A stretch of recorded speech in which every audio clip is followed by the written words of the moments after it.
एमएमएनएफ की तरफ से आज यहाँ बिजनेस कॉन्फ्रेंस ऑर्गेनाइज की है। सबसे पहले हम सब एमएमएनएफ को शुभेच्छाएं दे देंगे ताली बजाकर। बहुत अच्छा काम कर रहा है एमएमएनएफ। उनके जो प्रेसिडेंट है मिस्टर शिकलगार, मैं उनको लास्ट 25 ईयर्स से पहचानता हूँ। वो बहुत मेरे नज़दीक वाले दोस्त हैं। लास्ट 25 ईयर्स से मैं उनको पहचानता हूँ। जब मैं सातार में काम कर रहा था 1994 में, तब से उनके साथ मेरी पहचान हुई और अभी तक वो हमारे अच्छी तरह दोस्त रहे और आगे भी रहेंगे। उनके लिए भी ताली बजाकर हम शुभकामना दे देंगे। मित्र, आपण सर्वजण आज या ठिकाणी जमलेलो आहोत। आपला विषय आहे बिझनेस कॉन्फरन्स। त्याच्यामध्ये शासनाचा काय सपोर्ट है, शासन तुम्हाला काय काय मदत करतं, शासन की ओर से क्या क्या स्कीम्स है, उसके बारे में मैं बताने वाला हूँ। लेकिन सबसे पहले मैं आपको एक क्वेश्चन पूछना चाहता हूँ। जो आप बिजनेस कुछ लोग करते हैं, बाहर बहुत अच्छे स्टॉल लगाए हैं, मैंने देखा है। कुछ लोग बिजनेस करने जा रहे होंगे, बरोबर नहीं? मेरा क्वेश्चन ये है कि आप क्यों करना चाहते हैं business? What is the reason behind that? उसके पीछे क्या कारण है?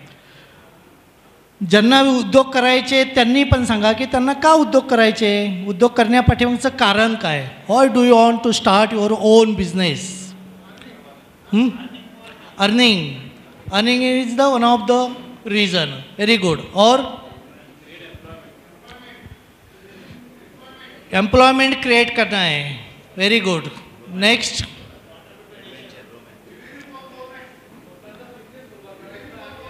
एक प्लीज।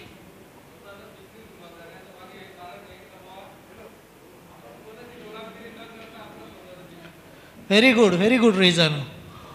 त्यांचं असं म्हणणं आहे की दुसऱ्याची गुलामगिरी का करायची, आपणच आपले स्वतःचे एक मालक होऊ शकतो। आपण कुछ एडवेंचर रोमांस। Very good.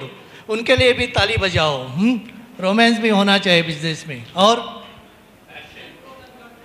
हाँ, वेरी गुड। सेल्फ डेवलपमेंट और कंट्री डेवलपमेंट दोनों ही उसमें साध्य होता है। Very good. और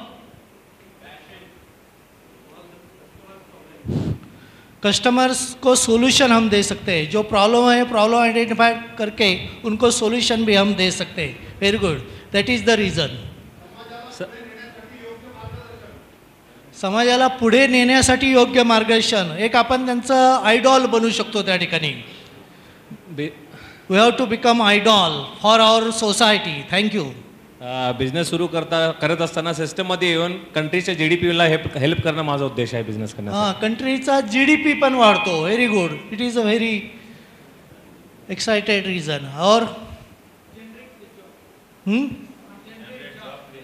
हाँ, जॉब क्रिएशन। Very good. और last, solving problems. Very good. It is a one of the reason. तुम्ही सगळ्यांनी जे काय रीज़न सांगितलं, सगळ्यांची रीज़न बरोबर आहे, पण मला जे अपेक्षित असणारं रीज़न आमच्या एका मित्राने या ठिकाणी सांगितलेलं आहे। आता बऱ्याच वेळा अशा पद्धतीचा मी ज्यावेळेस प्रश्न विचारतो त्यावेळेस बरेच लोक वेगवेगळ्या पद्धतीची उत्तरं देतात। उदाहरणार्थ, बऱ्याच लोकांचं एक महत्त्वाचं कारण असतं आपल्याला आपलं स्वतःचं एक नाव कमवायचे, बरं की नाही? मी नेहमी म्हणतो की नाव कमवण्यासाठी उद्योजक कशाला बनायला पाहिजे। आपले डॉक्टर अब्दुल कलाम प्रेसिडेंट होते, त्यांचं पण खूप मोठं नाव आहे त्याच्यात। त्यांच्या इतकं मोठं नाव कोणाचं नाही, पण ते उद्योग करत नव्हते, बरं की नाही? उद्योग करण्यासाठी म्हणजे नाव कमवण्यासाठी उद्योजक बनण्याची काही गरज नाही। आपले काही मित्र म्हटले की आपण या ठिकाणी एम्प्लॉयमेंट क्रिएट करू शकतो। चांगलं रीज़न आहे, मला त्याविषयी काय म्हणायचं नाही। पण उदाहरण, तुम्ही 50 नाही 500 लोकांना एम्प्लॉयमेंट क्रिएट केलं आणि उद्या उद्योग तुमचा अडचणीमध्ये आला, लोकांना नोकरी देण्यासाठी तुमचा उद्योग तुम्ही कंटिन्यू करू शकता का? तर मला असं वाटतं आपण सर्वजण का उद्योजक बनणार आहोत, तर त्याच्या पाठीवर महत्त्वाचं कारण असं आहे की आपल्याला जीवनामध्ये पैसा कमवायचे. We have to earn more and more, बरोबर की नाही? That is the most important reason. बाकी सगळी तुमची कारणं, उदाहरणार्थ नाव झालं, एम्प्लॉयमेंट क्रिएट झाली, किंवा तुमचं सोसायटीमध्ये समाजामध्ये नाव झालं आणि तुम्हाला जर पैसे मिळाले नाही, तर मला असं वाटतं काही त्याचा उपयोग नाही. आपण सर्वजण उद्योग व्यवसाय का बनणार आहोत, तर आपल्याला पैसा कमवायचे. सगळ्या गोष्टीचं नाटक करता येतं, पैशाचं नाटक करता येत नाही, बरोबर की नाही? उदाहरणार्थ साहेबांनी जसं सांगितलं की आता इथून आपल्याला मुंबईला जायचं आहे. उदाहरणार्थ एस टीने आपण प्रवास करतो आहे, शिवनेरीचं तिकीट उदाहरणार्थ 450-500 रुपये आहे आणि आपल्या खिशात 300 आहे. तो बस कंडक्टर आपल्याला बसून देईल का बसमध्ये? सगळ्या गोष्टीचं नाटक करता येतं, पैशाचं नाटक करता येत नाही. म्हणून आपण सर्वजण का उद्योजक बनणार आहोत, काय व्यावसायिक बनणार आहोत, त्याच्या पाठीमागे महत्त्वाचं कारण की आपल्याला जीवनामध्ये पैसा कमवायचे. आता तुम्ही म्हणाल पैसा कुणी पण कमवू शकतो. एखादा होममेड असते आपली एखादी भगिनी, ती पण पैसे कमवते. एखादा शेतामध्ये मजूर काम करत असतो, तो पण पैसा त्या ठिकाणी कमवतो. पण तो पैसा किती? भरपूर आपल्याला पैसा कमवायचे, बरोबर की नाही? We have to earn more and more. आता हा पैसा का आपल्याला कमवायचा? उदाहरणार्थ आपण नोकरी करतो.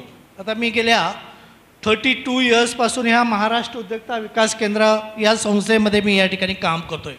त्याच्या अगोदर एक 4 ते 5 वर्ष मी वेगवेगळ्या संस्थांमध्ये त्या ठिकाणी काम केलं. म्हणजे last 36 years, minimum 36 years I am working in various organizations. Last 32 years I am working in Maharashtra Center for Entrepreneurship Development. एक लक्षात घ्या, ह्या नोकरीचा माझा अनुभव काय आहे तुम्हाला स्पष्ट जर सांगायचं झालं तर नोकरीमध्ये फक्त तुमच्या गरजा पूर्ण होतात. मी काय बोलतोय ते समजतंय तुम्हाला? नोकरीमध्ये फक्त तुमच्या गरजा तुम्ही पूर्ण करू शकता. जर तुम्हाला तुमची स्वप्न पूर्ण करायची असेल तर उद्योगाशिवाय पर्याय नाही. मी काय सांगतोय पटतंय तुम्हाला? जर तुम्हाला तुमची स्वतःची स्वप्न पूर्ण करायची असेल तर उद्योगाशिवाय पर्याय नाही. मग म्हणजे उद्योग व्यवसाय हे एकमेव क्षेत्र असं आहे की ज्या क्षेत्रामधून तुम्ही तुमची स्वतःची स्वप्न त्या ठिकाणी पूर्ण करू शकता. या उद्योगाच्या व्यवसायाच्या क्षेत्रामध्ये जर तुम्हाला यायचं असेल काय काय करायला पाहिजे? मला शिकलगार साहेबांचं किंवा त्यांच्या सगळ्या टीमचं खरंच मनापासून या ठिकाणी आभार मानायचे की एक अतिशय चांगल्या पद्धतीची कॉन्फरन्स या ठिकाणी ठेवलेली आहे. मला जे अपेक्षित या ठिकाणी आहे तशा पद्धतीचं वातावरण निर्माण या ठिकाणी व्हायचं आहे, होऊ शकतं, व्हायला सुरुवात या ठिकाणी झालेली आहे. आता उद्योगात व्यवसायात जर तुम्हाला यायचं असेल काय काय करायला पाहिजे? एक 5-6 बेसिक गोष्टी मी तुम्हाला सुरुवातीला सांगणार आहे. त्याच्यानंतर शासकीय योजनांकडे मी या ठिकाणी जाणार आहे. जर उद्योगाच्या व्यवसायाच्या क्षेत्रामध्ये जर तुम्हाला जायचं असेल तर जसं एखादी आई लहान बाळावरती लहानपणापासून संस्कार करते का, तर आपलं बाळ मोठं झालं पाहिजे, त्याचं नाव मोठं झालं पाहिजे, तो खूप चांगल्या पद्धतीने शिकला पाहिजे, डॉक्टर इंजिनियर झाला पाहिजे. तर तशा पद्धतीने आपली आई आपल्यावरती लहानपणापासून संस्कार करत होती. तशा पद्धतीचं जर आपल्याला उद्योगात व्यवसायात जर जायचं असेल तर आपण आपल्या स्वतःवरती काही संस्कार या ठिकाणी करून घेतले पाहिजे. त्याच्यामध्ये सगळ्यात पहिला संस्कार आहे तो मला तुम्हाला सांगायचे. खरंच तुम्हाला उद्योजक व्यावसायिक जर बनायचं असेल तर इथून पुढचे सगळे तुमचे मित्र, इव्हन इथं आमच्या काही महिला भगिनी या ठिकाणी त्यांच्या मैत्रिणी ह्या उद्योजक असल्या पाहिजे. तुम्ही सगळ्यात पहिला संदेश मला तुम्हाला या ठिकाणी द्यायचे, जर तुम्हाला उद्योजक बनायचं असेल तर तुमचा सगळा मित्रपरिवार हा उद्योजक असला पाहिजे. उद्योजकांशी मैत्री करा. मी काय सांगतोय लक्षात येतं तुमच्या? आता मला एक सांगा, का उद्योजकांशी मैत्री करायची हो? काय त्याचा फायदा होईल? कोण सांगताय? हां, व्हेरी गुड.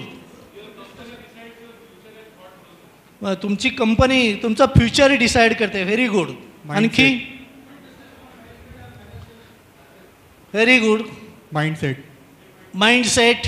हमारे कुछ बहन जी यहाँ है, आप भी बोल सकते हैं. क्यों? हमारे दोस्त बिजनेसमैन क्यों होना चाहिए?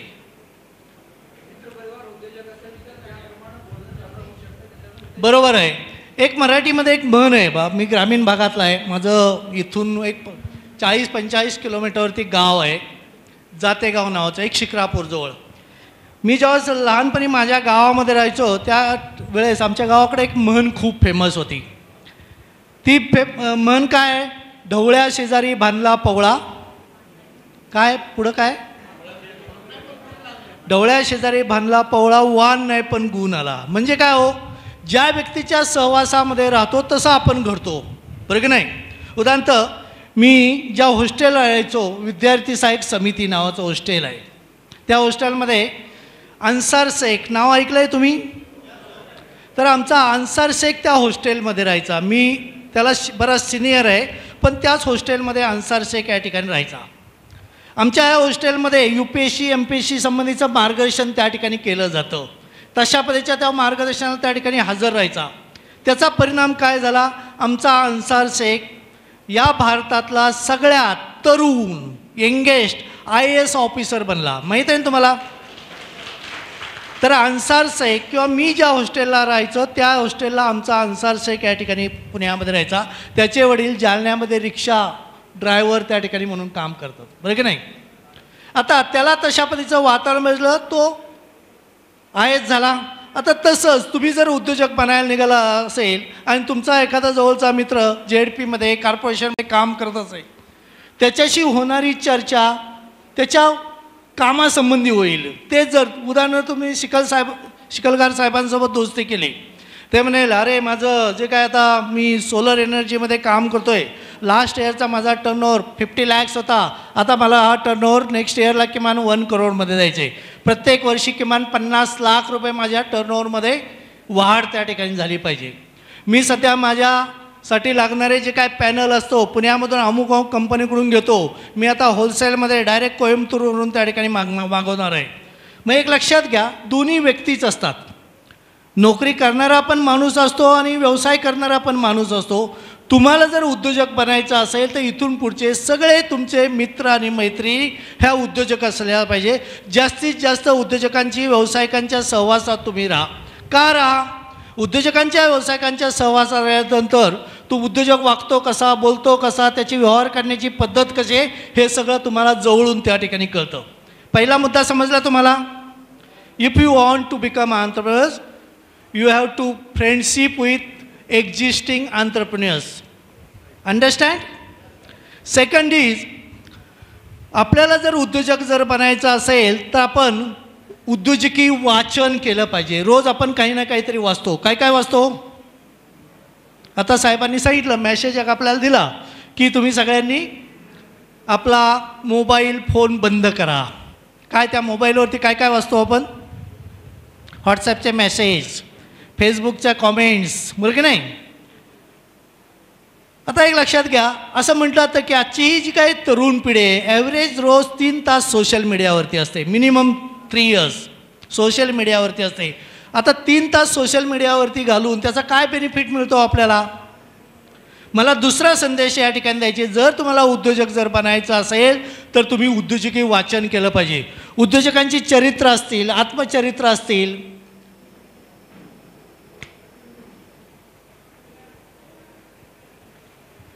उद्योजकांची चरित्र, आत्मचरित्र तुम्ही वाचण्याचा प्रयत्न केला पाहिजे. उदाहरणार्थ तुम्ही किर्लोस्करांचं पुस्तक वाचलं, तुम्हाला कळेल अरे किर्लोस्करांनी पहिलं सायकलचं दुकान बेळगावमध्ये टाकलं होतं. तिथून त्यांची व्यावसायिक जीवनाची सुरुवात झाली. किर्लोस्कर आले, तिथं नांगराचा फाळ तयारायला सुरुवात केली. नंतर पुण्यामध्ये आला. पुण्यामध्ये त्यांनी पहिला किर्लोस्कर ऑइल इंजिनिअरिंग नावाचा एक पहिला कारखाना टाकला. आज किर्लोस्कर उद्योग सगळीकडे त्या ठिकाणी पाडलेला आहे. आपले मराठी उद्योजक शिकलगार साहेब ज्या जिल्ह्यातले, त्या जिल्ह्यामध्ये जन्मलेले BG शिर्के, शेतकरी कुटुंबातला हा मुलगा, शिकायला पैसे नव्हते. त्या काळामध्ये इंजिनियर झाला. इंजिनियर झाल्यानंतर नोकरी लागली, कारण त्यावेळेस इंजिनियर कमी होते. पण नोकरीमध्ये मन रमायचं नाही. बॉसशी त्यांचे मतभेद त्या ठिकाणी व्हायचे. नोकरीचा राजीनामा दिला, व्यवसाय करायचं ठरवलं. पैसा नव्हता, इकडून तिकडून 5-10 हजार रुपये गोळा केले, व्यवसायामध्ये आले. आज पुण्यामध्ये मुंडव्याला शिर्के शिपरेक्स नावाची इंटरनॅशनल कंपनी आहे. दुसरे सातारचे उद्योजक भारत फोर्जचे मालक कल्याणी ग्रुप, सध्या बाबा कल्याणी त्याचा कार्यभार करतात. कराडजवळ कोळे नावाचं त्यांचं गाव, तुपाचा व्यवसाय करायचा, गुळाचा व्यवसाय करायचा, धान्याचा व्यापार सुरुवातीला करायचे. आपले यशवंतराव चव्हाण कराडचेच भारताचे उपप्रधान झाले, त्यांच्या मदतीने त्यांनी फोर्जिंगचं लायसन मिळवलं. आज भारत फोर्ज कंपनी ही जगातली नंबर 2ची फोर्जिंगची कंपनी आहे. त्यांच्यावरती काही पुस्तकं आहे, किर्लोस्करांवरती काही पुस्तकं आहे, अशी शेकडो नाही हजारो उद्योजकांवरती पुस्तकं आहेत. ती जर पुस्तकं तुम्ही वाचली तुम्हाला काहीतरी प्रेरणा मिळेल की नाही. उदाहरणार्थ आमचा एखादा मित्र उद्योजक बनायला निघालेला आहे, तो नॉवेल वाचतोय किंवा लव्ह स्टोरीची पुस्तकं वाचतोय. लव्ह स्टोरीची पुस्तकं वाचून उद्योजक बनू शकतो का? हे पहा, माझ्या हातामध्ये उद्योजक नावाचं एक मंथली मॅगॅझिन आहे. हा विशेषतः वुमेन संबंधीचा एक अंक या ठिकाणी आहे. आता अशा पद्धतीची जर पुस्तकं तुम्ही वाचली तर या पुस्तकामधून तुम्हाला काहीतरी फायदा होईल की नाही या ठिकाणी. तर दुसरा संदेश मला तुम्हाला या ठिकाणी द्यायचे, जर खरंच तुम्हाला उद्योजक जर बनायचं असेल, उद्योजकांची चरित्र, आत्मचरित्र तुम्ही त्या ठिकाणी वाचा. Okay, this is the second thing. Third thing is you have to take training. तुम्हाला ट्रेनिंग त्या ठिकाणी घेतलं पाहिजे. ट्रेनिंग 2 प्रकारचं तुम्ही ट्रेनिंग घेणं अपेक्षित आहे. First is entrepreneurship development training, जे शिकलकर साहेब त्याच्यातले मास्टर आहे, ते पण मास्टर ट्रेनर आहे, ते पण आमच्याकडं मार्गदर्शन करायला त्या ठिकाणी येतात. म्हणजे उद्योगाची निवड कशी करायची, मार्केट सर्वे कसा करायचा, मार्केटिंग कसं करायचं, उद्योगाचे हिशेब कसे ठेवायचे, प्रोजेक्ट रिपोर्ट कसा तयार करायचा, हे सगळं नॉलेज जर तुम्हाला पाहिजे असेल तर तुम्ही उद्योजकतेचं ट्रेनिंग घेतलं पाहिजे. त्याच्यानंतर सेकंड ट्रेनिंग घेणं अपेक्षित आहे ते म्हणजे टेक्निकल ट्रेनिंग. उदाहरण तुम्हाला एखादं 2 व्हीलरचं गॅरेज टाकायचं असेल, तुम्हाला गाड्या दुरुस्त करता आला पाहिजे. तुम्हाला एखादं गारमेंट्स तयार करायचं असेल, तुम्ही एखादा फॅशन डिझाईनचं ट्रेनिंग घेतलं पाहिजे. तुम्हाला एखादी बेकरी टाकायची असेल, बेकरीचं तुम्ही ट्रेनिंग त्या ठिकाणी घेतलं पाहिजे. You have to take training. Training is the most important. याच्यावरती एक नॅशनल लेवलच्या संस्थेने एक सर्वे केलेला आहे. तो सर्वे काय सांगतोय, ज्यांनी ट्रेनिंग घेऊन स्वतःचा उद्योग व्यवसाय सुरू केलेला आहे अशा लोकांचं यशस्वी होण्याचं प्रमाण 99% आहे. आणि ज्यांनी कुठल्याही पैचं ट्रेनिंग न घेता स्वतःचे उद्योग व्यवसाय सुरू केलेले आहे अशा लोकांचं यशस्वी होण्याचं प्रमाण फक्त 50% आहे. मग ट्रेनिंग घेणं गरजेचं आहे की नाही? अतिशय गरजेचं आहे. This is the third thing. Fourth thing is you have to take experience. तुम्हाला जो उद्योग करायचे त्या उद्योगाचा तुम्ही एक्सपिरियन्स घ्या, अनुभव घ्या. उदाहरण तुम्हाला एखादं गॅरेज टाकायचं, एखाद्या गॅरेजमध्ये काम करा. एखादी बेकरी टाकायची असेल तर एखाद्या बेकरीमध्ये काम करा. एखादा रेडीमेड गारमेंटचं युनिट टाकायचं, एखाद्या रेडीमेड गारमेंटचं युनिटमध्ये तुम्ही काम करा. आता तुम्ही म्हणाल ट्रेनिंग घेतलं आहे, कामाची गरज काय? उदाहरणार्थ बेकरीमध्ये तुम्ही काम केलं तर हे बेकरीचे मालक कुठून लागणारं रॉ मटेरियल आणतात, किती किमतीला आणतात, याची प्रोसेसिंगची कॉस्ट काय आहे, यांचे फॉर्म्युले काय आहे, हे मार्केटिंग कुठं करतात, मार्केटिंग करताना कॅश विकतात का क्रेडिटने विकतात, क्रेडिट असेल तर साधारण क्रेडिटचा पिरियड काय आहे, कॅश असेल तर काही डिस्काउंट वगैरे देतात का, हे सगळं तुम्हाला ज्यावेळेस तुम्ही कामाचा अनुभव घेता तेव्हा सगळ्या ह्या गोष्टी तुम्हाला त्या ठिकाणी कळतात. मग fourth thing is very important, you have to take experience. Okay, then next is तुम्ही एक्झिबिशनला व्हिजिट केले पाहिजे. 5वा संस्कार होतो म्हणजे एक्झिबिशन तुम्ही पहा. उदाहरणार्थ ॲग्रिकल्चरमध्ये तुम्हाला करिअर करायचं असेल, पुण्यामध्ये किसान भरतं किंवा बारामतीला KVKमध्ये कृषिक भरतं. उदाहरण तुम्हाला कन्स्ट्रक्शन क्षेत्रामध्ये करिअर करायचं, पुण्यामध्ये कन्स्ट्रो भरतं. तुम्हाला उदाहरणार्थ फोटोग्राफीच्या क्षेत्रामध्ये करिअर करायचं, दरवर्षी मुंबईला फोटोग्राफीचं एक्झिबिशन असतं. तुम्हाला ज्या क्षेत्रामध्ये करिअर करायचं त्या क्षेत्रातली एक्झिबिशन जर लागली तर चुकवायची नाही. कारण का, एक्झिबिशनमध्ये काय आपल्याला मिळतं तर नवीन काय आलेलं आहे, नवीन काय येऊ घातलेलं आहे. उदाहरणार्थ आता आमचे मित्र हे शूटिंग या ठिकाणी करतायत, बरं की नाही. उदाहरणार्थ यांना नॉलेज असलं पाहिजे की नवीन कुठले कॅमेरा आलेले आहेत, नवीन कुठले लेन्स आलेले आहेत. उदाहरणार्थ शिकलगार साहेबांच्या फॅमिलीतलं कोणाचं तरी लग्न आहे आणि 1857चा कोडॅकचा कॅमेरा घेऊन गेले. कदाचित त्यांना ड्रोन कॅमेरे शूटिंग करावं वाटत असेल आणि यांच्याकडे 1857चा कॅमेरा असेल, त्यांना ऑर्डर देतील का होते? म्हणजे नवीन काय आलेलं आहे, नवीन काय येऊ घातलेलं आहे याची जर तुम्हाला माहिती, अपडेट नॉलेज जर तुम्हाला तुमचं ठेवायचं असेल, you have to visit various exhibitions. म्हणजे ही एक्झिबिशन तुमच्या व्यवसायाशी कन्सर्न असली पाहिजे, बरोबर नाही. उदाहरण तुम्ही फोटोग्राफीमध्ये करिअर करताय आणि तुम्ही फॅशन डिझाईनचे एक्झिबिशन पाहायला गेलेले आहेत, गरज नाही. तुमच्या विषयाशी निगडीत जी एक्झिबिशन असतील ती एक्झिबिशन तुम्ही पाहिली पाहिजे. This is the fifth thing. Sixth and very important thing is you have to take successful and unsuccessful entrepreneurs interview. शेवटचा मुद्दा मग तुम्हाला या ठिकाणी सांगतोय, जर तुम्हाला उद्योजकतेच्या व्यावसायिकतेच्या क्षेत्रामध्ये जायचं असेल, ज्या क्षेत्रामध्ये तुम्हाला जायचं आहे त्या क्षेत्रातील यशस्वी आणि अयशस्वी उद्योजकांच्या तुम्ही मुलाखती घ्या. आता यशस्वी आणि अयशस्वी उद्योजकांच्या मुलाखती का घ्यायच्या? त्याचं महत्त्वाचं कारण म्हणजे उदाहरण तुम्हाला एखादा एक पुण्यामध्ये कोंढवा परिसरामध्ये एक चांगला डायनिंग हॉल या ठिकाणी टाकायचे. मग पुण्यामध्ये सर्वात जास्त चालणारा डायनिंग हॉल कुठला? उदाहरणार्थ दुर्वांकूर. त्याचे मालक आहेत श्याम मानकर साहेब. तुम्ही श्याम मानकर साहेबांची अपॉइंटमेंट घ्या. अपॉइंटमेंट घेतल्यानंतर 100% ते अपॉइंटमेंट देतात आपल्याला. मी बऱ्याच वेळा त्यांना भेटलेलो आहे. त्यांना विचारा, मानकर साहेब गेल्या 30-35 वर्षापासून तुमचा डायनिंग हॉल पुण्यामध्ये नंबर 1ला आहे, काय कारण आहे? कदाचित ते म्हणतील मी सकाळी 7ला येतो तर रात्री 11पर्यंत या ठिकाणी थांबतो. मी माझ्या डायनिंग हॉलमध्ये जे काय धान्य किंवा पालेभाज्या असतील, फळं असतील, सगळी नंबर 1ची वापरतो. जे काय तेल वापरतो ते रिफाईंड तेल वापरतो. सगळ्यांना प्युअर पाणी देतो. माझी सर्व्हिस अतिशय उत्तम आहे. त्याच्या पाठीमागची जी काय कारणं आहेत ती जाणून घ्या आणि तशा पद्धतीची जर सेवा सुविधा तुम्ही जर तुमच्या डायनिंग हॉलमध्ये दिली, कदाचित तुमचा डायनिंग हॉल पण नंबर 1पर्यंत पोचू शकतो.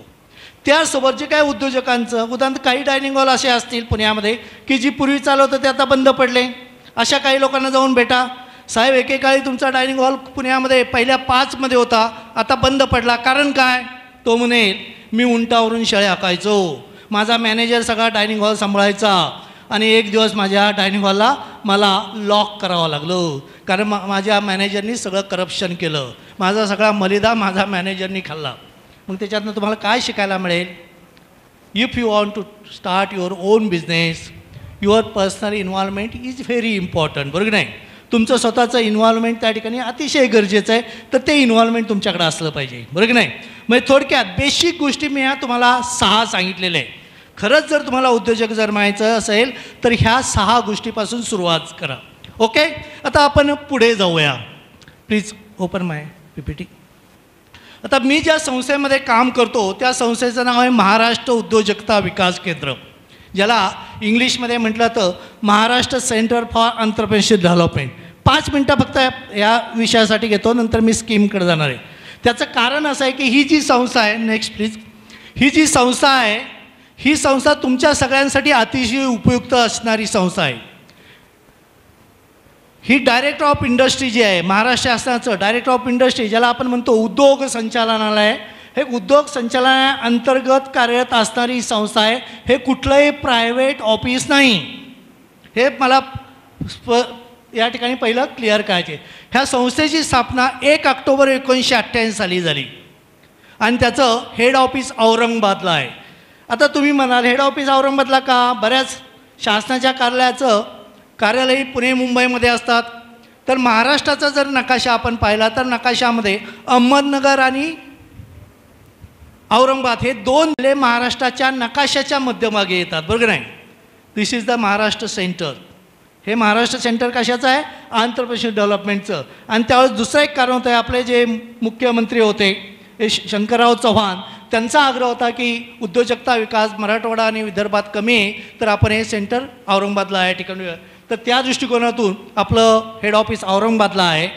वी हॅव 8 रिजनल ऑफिसेस, म्हणजे आपली 8 रिजनल ऑफिसेस आहे. कुठं कुठं रिजनल ऑफिस आहे? पुणे आहे, मुंबई आहे, कोल्हापूर आहे, औरंगाबाद आहे, अमरावती आहे, नांदेड आहे, नाशिक आहे. तर अशा पद्धतीची आपली 8 रिजनल ऑफिसेस आहे. एवढंच नाही तर प्रत्येक जिल्ह्यामध्ये जिल्हा उद्योग केंद्रामध्ये आपलं कार्यालय आहे. तुम्ही कुठल्याही जिल्ह्यात, आता मला सांगितलं निम्म्यापेक्षा मोर दॅन 60% पॉप्युलेशन हे आउट्स डिस्ट्रिक्टचं आहे. मला खूप छान वाटलं. उदाहरण तुमच्या एखादा जण सांगलीला आलं असेल तर सांगलीला विश्रामबागला उद्योग भवन आहे, तिथं आपलं कार्यालय आहे. तुम्ही कोल्हापूरला गेला तर कलेक्टर ऑफिसच्या पाठीमागे उद्योग भवन आहे, तिथं आपलं ऑफिस आहे. तुम्ही औरंगाबादला गेला तर रेल्वे स्टेशन MIDC आहे, त्या MIDCच्या तिथं आपलं ऑफिस आहे. म्हणजे महाराष्ट्रातला कुठंही तुम्ही जा, महाराष्ट्रातल्या प्रत्येक जिल्ह्यामध्ये आपलं हे ऑफिस आहे आणि विशेषतः जिल्हा उद्योग केंद्रातच हे आपलं कार्यालय असतं. म्हणजे तुम्हाला जर महाराष्ट्र उद्योजकता विकास केंद्राच्या अधिकाऱ्याकडून कुठल्या पद्धतीचं मदत पाहिजे असेल, मार्गदर्शन पाहिजे असेल तर तुम्ही महाराष्ट्रातल्या कुठल्याही जिल्ह्यामध्ये तुम्ही जा, जिल्हा उद्योग केंद्र विचारा. त्या जिल्हा उद्योग केंद्रात महाराष्ट्र उद्योजकता विकास केंद्राचा प्रकल्प अधिकारी त्या ठिकाणी बसलेला असतो. म्हणजे आपल्या महाराष्ट्रातल्या प्रत्येक जिल्ह्यामध्ये ऑफिस आहे. Next please. We have so many activities. आता याची सगळीची उल्लेख तुम्हाला करायचं जर झालं तर वेळ या ठिकाणी जाईल. पण विशेषतः ज्यांना उद्योग करायचे, व्यवसाय करायचे अशा लोकांसाठी ह्या वेगळ्या पद्धतीच्या ॲक्टिव्हिटी आहे. आता पहिली जी ॲक्टिव्हिटी आहे जनरली ज्याची प्रोजेक्ट कॉस्ट 5 लाखापेक्षा जास्त आहे त्यांनी तो एवढा मोठा प्रोग्राम करणं अपेक्षित आहे. ज्याची प्रोजेक्ट कॉस्ट साधारण 50,000च्या वरती आहे त्यांनी हा सेकंड प्रोग्राम त्या ठिकाणी करणं अपेक्षित आहे. मग कॉलेजच्या विद्यार्थ्यांसाठी एंटरप्रेन्योरशिप अवेअरनेस प्रोग्राम. आपल्याकडे 250पेक्षा जास्त टेक्निकल ट्रेनिंग प्रोग्राम या ठिकाणी असतात. Next please. म्हणजे त्याच्यामध्ये 75% आपण टेक्निकल इनपुट देतो. आपल्याकडे इथं फराह खान मॅडम या ठिकाणी आहेत, कल्याणमध्ये त्या असतात. तर आमच्या संस्थेचे यावर्षी भरपूर त्यांनी प्रोग्राम घेतले. अगदी कसारा, कल्याण त्या परिसरामध्ये त्यांनी प्रोग्राम घेतले की त्या प्रोग्राममध्ये 75% किंवा 70% टेक्निकल इनपुट्स आम्ही त्या ठिकाणी देतो. 30% त्याच्यामध्ये एंटरप्रेन्योरशिप डेव्हलपमेंटचे इनपुट्स असतात. तर अशा पद्धतीच्या नंबर ऑफ ॲक्टिव्हिटीज या ठिकाणी आहे. TEDP आहेत, ऑर्गनायझेशन डेव्हलपमेंट प्रोग्राम आहे, ट्रेनर्स ट्रेनिंग प्रोग्राम आहे. तर याची सगळ्याची माहिती द्यायची म्हटलं थोडासा वेळ लागेल. Next please. Management development programme. आता हे क्लस्टर डेव्हलपमेंट प्रोग्राम जे आहे याच्यावरती मला थोडंसं बोलणार आहे. जास्त तुम्हाला ओझरता त्याचा उल्लेख या ठिकाणी करून देतो मी. आता हे जे क्लस्टर डेव्हलपमेंट प्रोग्राम आहे याच्यामध्ये सेंट्रल गव्हर्नमेंट आणि स्टेट गव्हर्नमेंट ह्या दोन्हीची पण क्लस्टर या ठिकाणी आहे. सेंट्रल गव्हर्नमेंट पण क्लस्टर करतं आणि स्टेट गव्हर्नमेंट पण क्लस्टर या ठिकाणी करतं की ज्याच्यामध्ये साधारण 80 to 90% सबसिडी आहे. आणि ही जी काय 80 to 90% जी सबसिडीची अमाऊंट आहे, सबसिडी त्याला आपण म्हणू शकत नाही कारण त्याला जे आपण म्हणतो कॉमन फॅसिलिटीज सेंटर CFC, तर त्या CFCसाठी ही ग्रँट दिली जाते. शासनाकडून ग्रँट दिली जाते की जी ग्रँट तुम्हाला परत करायची नाही. आता हे क्लस्टर म्हणजे काय? उदाहरणार्थ आपल्याकडे या मॅडम आहेत, यांनी KVICचं टेक्स्टाईलचं क्लस्टर केलेलं आहे. आपल्याकडे काही मंडळी या ठिकाणी आहे की ज्यांनी गारमेंटचं क्लस्टर केलेलं आहे. मला वाटतं मॅडम तुम्ही गारमेंटचं क्लस्टर त्या ठिकाणी केलेलं आहे ना. तर काही लोकांनी गारमेंटचं क्लस्टर या ठिकाणी प्रस्तावित आहे, काही लोकांनी त्या ठिकाणी केलेलं आहे. अंबेजोगाईला आपल्या एक उस्मानाबादला आपल्या एक मॅडम आहेत पठाण मॅडम, त्यांनी गारमेंटचं क्लस्टर त्या ठिकाणी केलेलं आहे. त्यांच्या पण संपर्कामध्ये आम्ही या ठिकाणी आहोत. तर याचा उद्देश काय क्लस्टरचा? उदाहरणार्थ एक्झाम्पल मी तुम्हाला सांगतो की उदाहरण इथं कोंडवा परिसरामध्ये 25 बेकरी आहे. पण एक मिक्सिंग मशीन अशी आहे की ज्या आता ज्या ॲडव्हान्स मिक्सिंग मशीन या ठिकाणी आलेल्या आहे त्याची 5 कोटी रुपये किंमत आहे. एक्झाम्पल मी तो म्हणून तुम्हाला सांगतोय. आता एक इंडिव्हिज्युअल बेकरी सुरू करणारा की ज्याची छोटी बेकरी असते एक 5-10 लाखाची, तो एकदम 5 कोटीचं मशीन घेऊ शकतो का हो? तर त्याच्यामध्ये अपेक्षा क्लस्टरमध्ये अशी आहे की उदाहरणार्थ त्या सगळ्यांना जे काय कॉमन, उदाहरणार्थ बेकरी प्रॉडक्ट पॅकिंग करायचे, पॅकिंगची मशीनची किंमत आहे उदाहरण 2 कोटी रुपये. त्यांनी माल तिकडं तयार करा आणि या क्लस्टरमध्ये येऊन पॅकिंग करा. पुण्यामध्ये एक सुखकर्ता इंजिनिअरिंग क्लस्टर म्हणून आहे, चिंचवडला बर्ड व्हॅली गार्डन आहे तिथं आहे. तर त्यांनी एक लेझर कटिंग मशीन घेतलेलं आहे, ते इंजिनिअरिंग क्लस्टर आहे. त्या एका मशीनची किंमत आहे 6 कोटी रुपये. त्यांची जवळजवळ 18 ते 19 कोटी रुपये इन्व्हेस्टमेंट केलेली आहे त्यांनी आत्तापर्यंत. मी तुम्हाला एक दिवस त्या ठिकाणी घेऊन जातो. सागर शिंदे म्हणून त्याचे डायरेक्टर त्या ठिकाणी माझे जवळचे मित्र आहेत. आता तुम्ही विचार करा की ज्या इंजिनिअरिंग बेस्ड कंपन्या आहेत त्यांना बऱ्याच लोकांना लेझर कटिंग मशीनची सेवा लागते की नाही. पण इंडिव्हिज्युअल माणूस ती मशीन घेऊ शकतो का? 6 कोटीची तो घेऊ शकत नाही. तर ह्या क्लस्टर स्कीममध्ये छोटे छोटे जे काय उद्योजक असतात त्यांना ज्या काय कॉमन फॅसिलिटी लागतात त्या कॉमन फॅसिलिटीज एका ठिकाणी एका कॅम्पसमध्ये तुम्हाला ह्या क्लस्टर योजनेअंतर्गत मिळतात. त्याच्यामध्ये फक्त अटच एवढीच आहे की एकाच प्रकारचे उद्योग साधारण एक 20 पासून एक 50पर्यंत त्या परिसरामध्ये असावे. 25 किंवा 30 पासून एक 50पर्यंत एकाच प्रकारचे उद्योग त्या परिसरात 25-30 किलोमीटरवरती असावेत. उदाहरणार्थ एखाद्याला लेझर कटिंग मशीन उदाहरण चिंचवडला आहे आणि बारामतीला एक इंजिनिअरिंग युनिट आहे, त्या माणसाला इथं येऊन सेवा घ्यायची असेल ट्रान्सपोर्ट कॉस्ट परवडेल का हो? एक 25-30 किलोमीटर का, तर त्या एरियातला ते ट्रान्सपोर्ट कॉस्ट वगैरे ह्या सगळ्या गोष्टी त्यांना सहन करता येतील किंवा त्यांना त्या नियमामध्ये त्या ठिकाणी बसतील. तर एक 25-30 किलोमीटरवरती एकाच प्रकारचे जर उद्योग असतील तर त्या सगळ्या उद्योगांसाठी एकत्रित एक कॉमन फॅसिलिटी सेंटर ह्या क्लस्टर योजनेअंतर्गत तुम्हाला त्या ठिकाणी उपलब्ध होतं. त्या योजनेचे सगळे डिटेल्स आहे, ते डिटेल्स कोणाला पाहिजे असेल तर मी तुम्हाला त्या ठिकाणी पाठवू शकतो. This is very important schemes from central government and state government. मग बाकीच्या ह्या सगळ्या गोष्टी ॲक्टिव्हिटी या ठिकाणी आहे. नेक्स्ट प्लीज, आपण पुढे जाऊया. पहिले आता योजना पाहूया, नंतर वेळ मिळातो. लास्ट एक 2-3 स्लाईड आहे, जाऊ द्या पुढे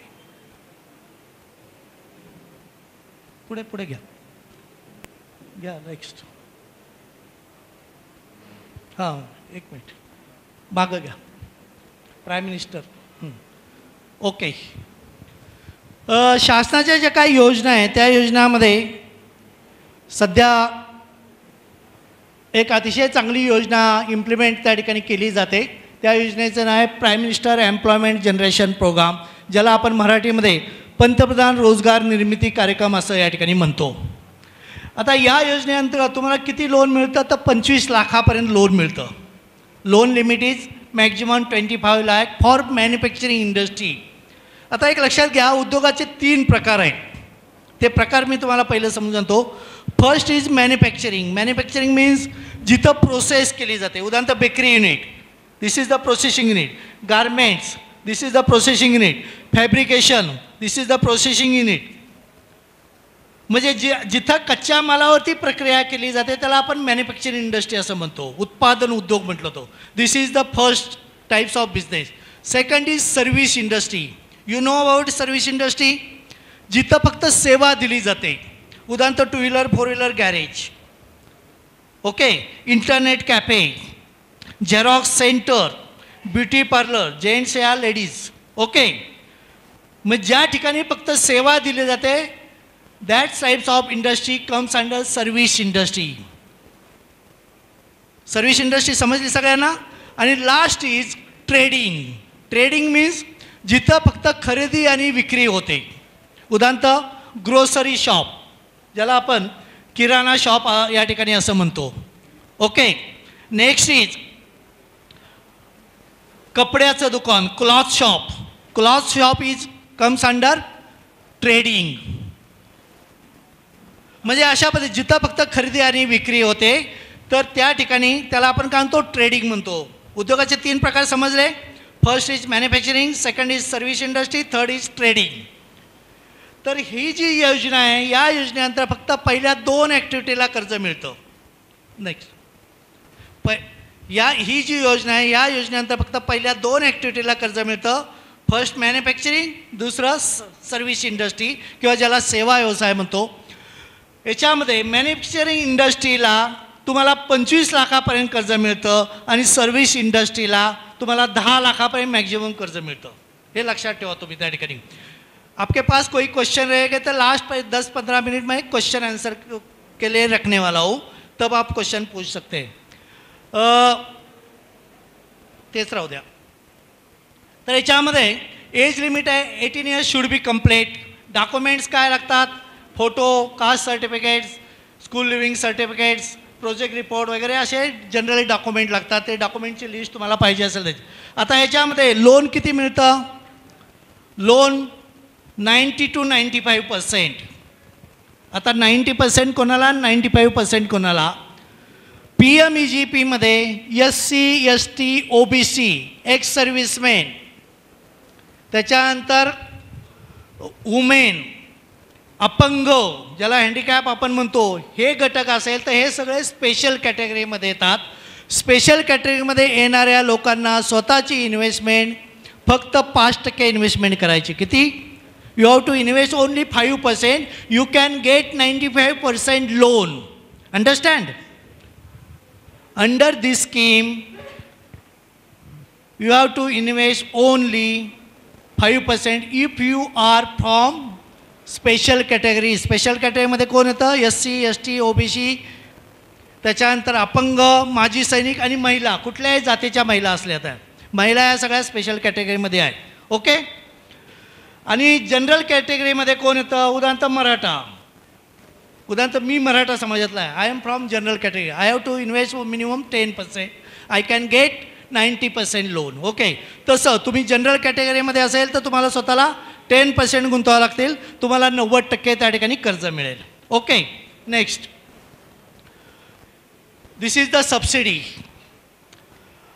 आता SC/ST जर असेल किंवा स्पेशल कॅटेगरीमधली जी काय मंडळी आहे त्यांना याच्यामध्ये 35% सबसिडी आहे. कुठं? रुरल एरियामध्ये. आता रुरल आणि अर्बनचा फरक मी तुम्हाला या ठिकाणी सांगतो. रुरल म्हणजे ज्या गावची लोकसंख्या 20,000पर्यंत आहे, पॉप्युलेशन क्रायटेरिया त्यांनी दिलेला आहे. ही पॉप्युलेशन अप टू 20,000 तर त्याला आपण रुरल या ठिकाणी म्हणतो. पॉप्युलेशन अबाउट 20,000 त्याला अर्बन एरिया आपण या ठिकाणी म्हणतो. किंवा साध्या भाषेत जर सांगायचं म्हणतं ग्रामपंचायत जिथं असते तिथं रुरल एरिया असतो. जिथं नगरपालिका, महानगरपालिका किंवा नगरपंचायत या ठिकाणी असते त्यांना आपण अर्बन या ठिकाणी म्हणतो. समजलं सगळ्यांना? तर सबसिडी ही तुमच्या लोकेशनवरती डिपेंड आहे. तुम्ही ग्रामीण भागात व्यवसाय सुरू केला तर 10% तुम्हाला जास्त सबसिडी आहे. तुम्ही शहरामध्ये जर व्यवसाय सुरू केला तर 10% तुम्हाला कमी सबसिडी मिळेल. आता या योजनेची जर तुम्हाला डिटेल माहिती पाहिजे असेल तर हे खाली वेबसाईट दिलेले आहे www.kvic.gov.in. या वेबसाईटवरती जर तुम्ही गेला तर तुम्हाला ह्या PMEGP योजनेची डिटेल माहिती मिळेल. Okay. Next please. This is the second scheme. ज्यांचा प्रोजेक्ट 25 लाखापर्यंत बसत नाही, ज्यांची project cost more than 25 lakh आहे तर त्यांच्यासाठी ही सेकंड स्कीम आहे ती CMEGP. पहिली जी योजना आहे ती सेंट्रल गव्हर्नमेंटची आहे, ती संपूर्ण भारतामध्ये राबवली जाते. ही CMEGP योजना फक्त आपल्या महाराष्ट्रामध्ये आहे. महाराष्ट्रासह काही ठराविक राज्यामध्ये सुरू झालेलं आहे. पूर्ण भारतामध्ये ही CMEGP योजना नाही. ही स्टेटची योजना असल्यामुळं chief minister employment generation programme, ज्याला आपण मुख्यमंत्री रोजगार निर्मिती कार्यक्रम असं म्हणतो. आता याच्यामध्ये age 18 to 45 years for general category. जर महिला असेल किंवा स्पेशल कॅटेगरीतली लोकं असतील तर त्यांचं वय 50पर्यंत असलं तरी चालू शकतं. CMEGP आणि PMEGPमध्ये फरक एवढाच आहे की OBC तिकडे PMEGPमध्ये स्पेशल कॅटेगरीमध्ये होता, CMEGPमध्ये OBC घटक हा जनरल कॅटेगरीमध्ये आलेला आहे. एवढाच फरक या ठिकाणी आहे. बाकी सबसिडी वगैरे सगळं सेम आहे. एज्युकेशनल क्वालिफिकेशन साधारण 10 लाखाच्या आत जर प्रोजेक्ट असेल तर विशेष क्वालिफिकेशनची गरज नाही. कुठला एखादं एक्सपिरियन्स सर्टिफिकेट असलं तरी तुम्हाला कर्ज मिळू शकतं. 10 लाखापेक्षा जास्त जर तुम्हाला कर्ज घ्यायचं 7वी पास पाहिजे. 25 लाखापेक्षा जास्त कर्ज पाहिजे 10वी पास पाहिजे. Project cost maximum 50 lakh. मग जर तुमचा मॅन्युफॅक्चरिंग इंडस्ट्री असेल तर तुम्हाला 50 लाखापर्यंत कर्ज मिळतं. आणि जर तुमची सर्व्हिस इंडस्ट्री असेल तर याच्यामध्ये पण तुम्हाला 10 लाखच तुम्हाला त्या ठिकाणी ठेवलेलं आहे. Next please. Same own investment. General कॅटेगरीला 10%, स्पेशल कॅटेगरीला 5%. सबसिडी सेम आहे. जनरल कॅटेगरीला 25% रुरल एरियामध्ये आणि स्पेशल कॅटेगरीला 35% रुरल एरियामध्ये आहे. Next please. त्याच्यानंतर अर्बन एरियामध्ये जनरल कॅटेगरीला 15% तुम्हाला सबसिडी मिळते, स्पेशल कॅटेगरीला 25% सबसिडी मिळते. ज्यांना कर्ज मंजूर होईल after sanction before disbursement training is compulsory. हे ट्रेनिंग आपली जी संस्था आहे महाराष्ट्र उद्योजकता विकास केंद्र, ही शासनामार्फत पूर्ण महाराष्ट्रामध्ये आम्ही मोफत ट्रेनिंग या ठिकाणी घेतो. ज्यांचं ह्या CMEGP योजनेअंतर्गत कर्ज मंजूर झालेलं आहे त्यांना हे 2 आठवड्याचं ट्रेनिंग, मॅन्युफॅक्चरिंगसाठी 2 आठवडे आणि सर्व्हिस इंडस्ट्रीसाठी 1 आठवड्याचं ट्रेनिंग हे मोफत या ठिकाणी दिली जातं. दिस इज द सेकंड स्कीम. हे साधारण डॉक्युमेंट्स आहे, याची तुम्ही फोटो काढायला हरकत नाही. एज प्रूफसाठी बर्थ सर्टिफिकेट तुमच्याकडे असलं तरी चालेल किंवा स्कूल लिव्हिंग सर्टिफिकेट. एज्युकेशनल प्रूफसाठी marksheet. Aadhaar card is compulsory document. Aadhaar card मात्र प्रत्येकाकडे असलं पाहिजे. आधार कार्डशिवाय तुम्हाला हा फॉर्म भरता येत नाही. लीज ॲग्रीमेंट, मग ज्या जागेवरती तुम्ही व्यवसाय करणार आहात त्या जागा भाड्याची तरी पाहिजे किंवा स्वतःची असेल त्याचे डॉक्युमेंट पाहिजे. भाड्याची असेल तर 11 महिन्याचा भाडे करार चालणार नाही. लोन रिपेमेंट पिरियड्स किमान 5 ते 7 वर्षाचा असतो तेवढा तुमचा लीज ॲग्रीमेंट त्या ठिकाणी असणं गरजेचं आहे. कास्टचा जर बेनिफिट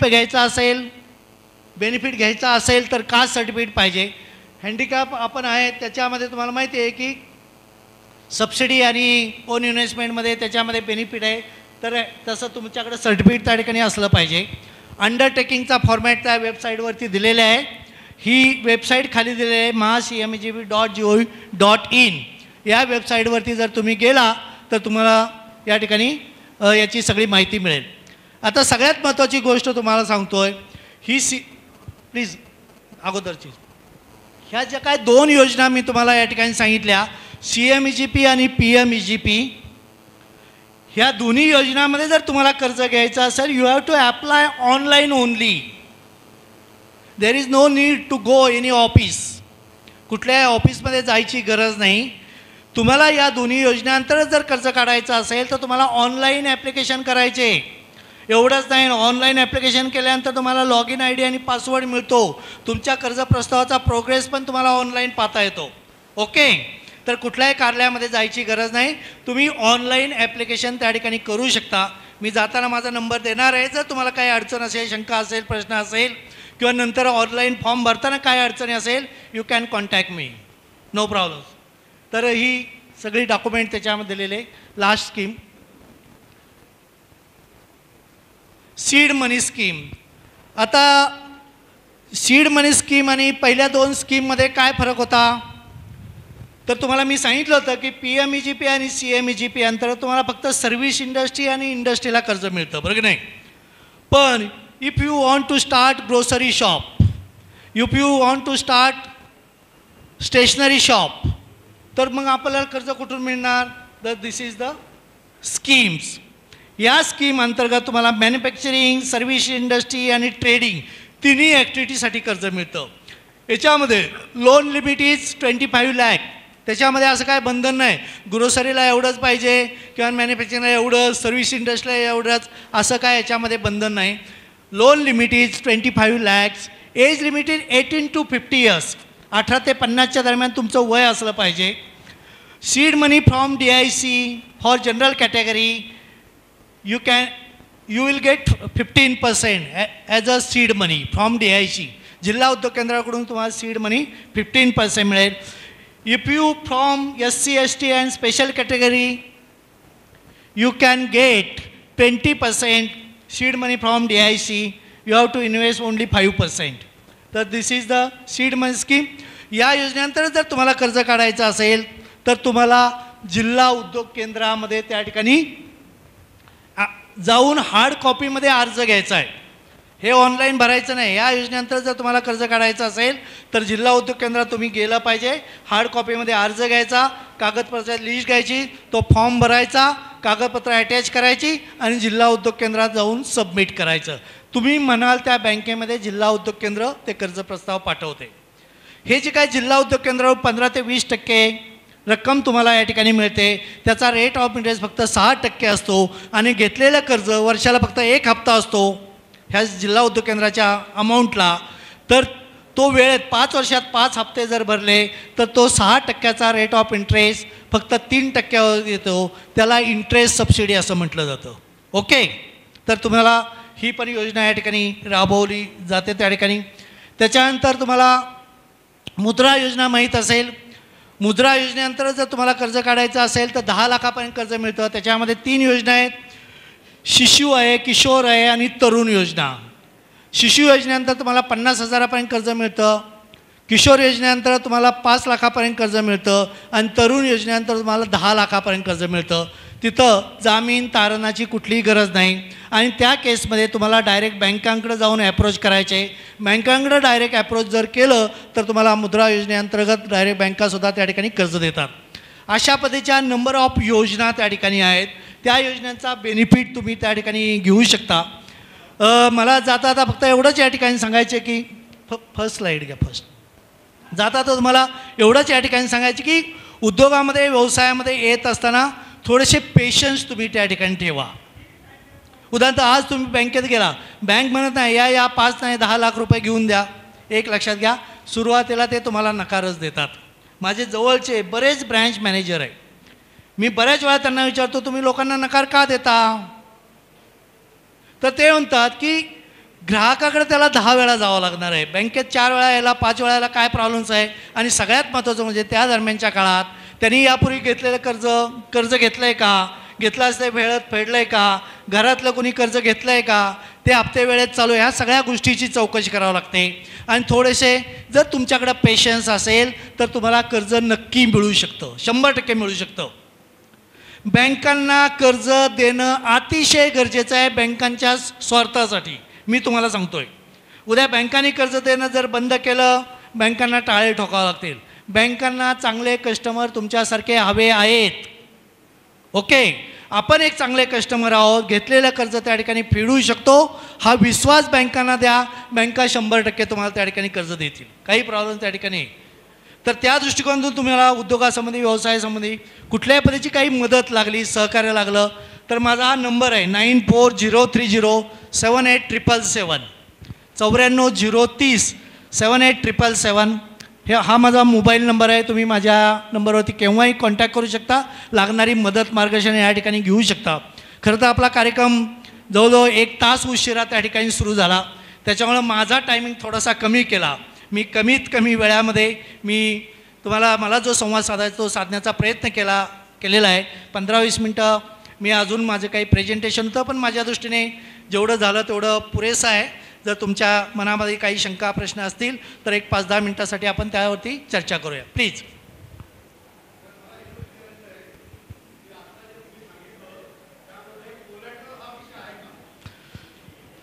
एक लक्षात घ्या, नियमाने म्हणजे त्यांनी अतिशय चांगला प्रश्न या ठिकाणी विचारलेला आहे. नियमाने जर बोला तर याला कोलॅटरल लागत नाही. बेरोजगार आहात, कुठून देणार तुम्ही? पण बऱ्याच बँका त्या ठिकाणी मागतात. ओके, जर तुमच्याकडे जर असेल तर माझं असं म्हणणं आहे की जरूर तुम्ही त्या ठिकाणी द्या. जर तुमच्याकडे द्यायला जर असेल जरूर द्या, नसेल तर मात्र मग तुम्ही त्यांच्याशी थोडंसं नियमाने वादविवाद त्या ठिकाणी करू शकता, काही प्रॉब्लेम त्या ठिकाणी नाही. पण जनरली बऱ्याच बँका 10 लाखाच्या वरती जर तुमचं लोनचं किंमत जर म्हणजे हे असेल, प्रोजेक्ट असेल मोर दॅन 10 lakhs तर जनरली कोलॅटरल त्या ठिकाणी मागतात. पण जनरली ह्या स्कीममध्ये कोलॅटरल कंपल्सरी नाही आहे, शासनाने त्याच्यामध्ये काही म्हटलेलं नाही. तर माझा दुसरा प्रश्न असा की आता तुम्ही व्याजाचा दर सांगितला सीड मनीला 6%. आता या ज्या 2 पहिल्या स्कीम आहेत PMEGP आणि CMEGP, यांना व्याजाचा दर काय आणि ह्याच्यामध्ये इंटरेस्ट?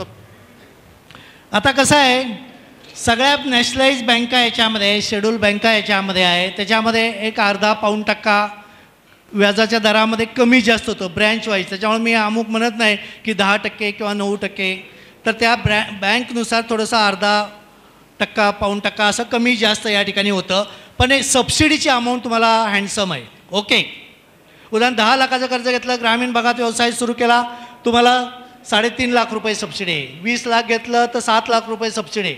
50 लाखापर्यंत तुम्ही विचार करा, ग्रामीण भागामध्ये 50 लाखाचं जर कर्ज घेतलं, 35% सबसिडी किती झाली? अगदी 25% जरी आपण म्हटलं तरी माझ्या माहितीप्रमाणे 12.5 लाख वगैरे सबसिडी त्या ठिकाणी मिळते. इट इज म्हणजे चांगली अमाऊंट या ठिकाणी आहे. तर अर्धा पाऊण टक्क्याचा विचार करू नका. जी बँक तुम्हाला कर्ज द्यायला इच्छुक आहे त्या बँकेकडे बिंदास तुम्ही कर्ज घेऊन टाका. सर, तुम्ही आता महिलांबद्दल सांगितलं, तर महिला सर्व प्रकारच्या महिला या त्या स्पेशल कॅटेगरीमध्ये येतात का? 100%. मुस्लिम महिला पण? हो, यस यस यस. ओके, मुस्लिम असो, मराठा असो, कुणी असो, सगळ्या महिला स्पेशल कॅटेगरीमध्ये आहे.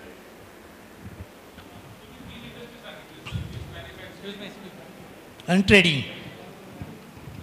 हो, ट्रेडिंग, सर्व्हिस आणि मॅन्युफॅक्चरिंग. तर IT कंपनी ह्या कशामध्ये येतात, ज्याच्यात सॉफ्टवेअर न देता कधी कधी सर्व्हिस पण देतात आणि सायमल्टेनियसली मग ते मॅन्युफॅक्चरिंगमध्ये पण येतात. तर मग IT कंपनी कशात येतात?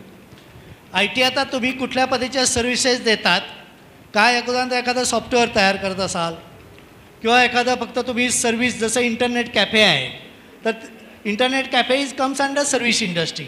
पण सॉफ्टवेअर जर तुम्ही डेव्हलप तयार करून जर विकत असाल, may be it's come under manufacturing.